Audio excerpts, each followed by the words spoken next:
He's out of it. God's out of it. That's what one of the lads said to me in the trenches. Christ suffered once and for all, and then ascended into heaven and left us here in hell. I mean, they're tired, cold, frightened boys. That's all they are. What's God like for them? And then one day it struck me. I was running back towards our lines, mad with fright, to be honest, and I went across this bit of open land, used to be a wooded copse or something, and I tripped. I must have stumbled over something or other, and I looked down to see what I'd tripped over, and there, on the ground, looking up at me, was this young, underfed, undersized, underage German boy, wounded in his head and his stomach.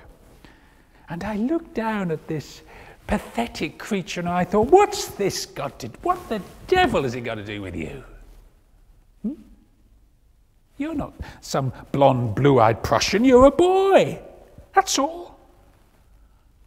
And as I looked down at the face on this boy, it was as if Jesus on the cross took his place. And there was Jesus looking up at me, and I could hear these words, whatever you do for the least of these little ones, you do for me.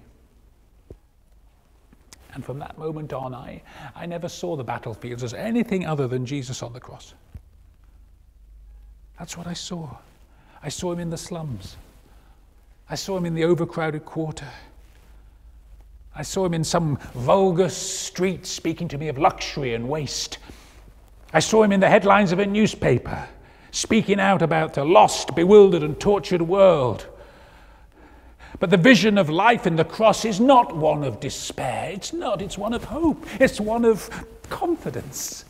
Why? I'll tell you why. Because behind the cross is an empty tomb. And Jesus, with his wounded hands, ready to bless you, ready to ascend into heaven.